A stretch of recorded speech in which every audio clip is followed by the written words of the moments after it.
Hi. I don't forget this time I was with a service provider and he said to me, you know what, Idris, we're never going to be able to renew our contract with you. I was determined to find a solution. So I stayed all through the night working out a solution. We ended up building something really scrappy based on that design, and we tried it out.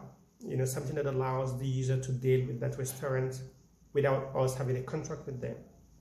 And it worked really well. We got back all our user base, and something even more interesting happened 3 months later. That scrappy solution was making about 70% of our revenue, and we were shocked, and we wanted to understand why. When we looked at the data, it was easy. We've been having orders being cancelled for a very long time because users have been wanting to shop from a store or stores that we've not been able to register. And this solution just opened the floodgate for that.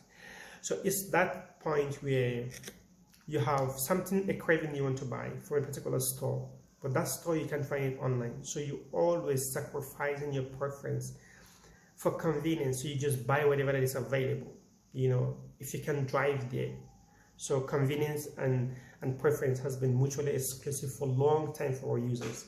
And with that solution, it is now mutually inclusive. My name is Idris Mohammed. I'm the founder and CEO of Amki, and at the same time the CEO of A-errand.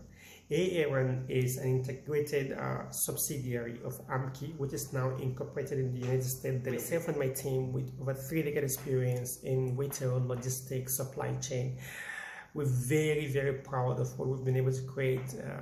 As we've just recently celebrated over 400,000 deliveries on our errands, and we're really, really proud of this. And we understood that this is just a scratch on the surface, because we're looking at a sector that is about over $3 trillion in GDP.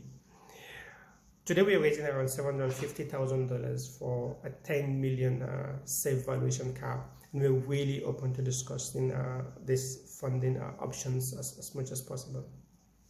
What are we going to do with this fund, you might ask? The first thing we're going to be doing with it is process automation.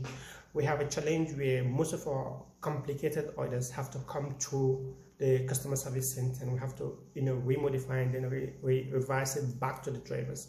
And this has really made it impossible for us to grow beyond certain customer range. And this is the first thing we want to tackle with that fund. The second thing we're going to be focusing on will be our product.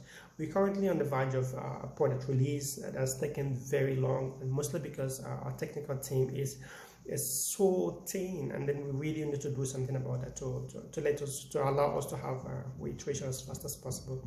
Another thing we're going to be doing is with expansion. Currently, I'm in Abuja. This is a city, the capital city, where we're preparing for a launch of our product and the launch of a new branch.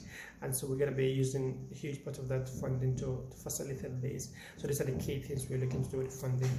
We'll be more than happy to discuss any question you have. We hope, and we're going to have time to discuss more in detail the things we're working on Amki, and we're going to have you guys involved. So thank you so much for your time.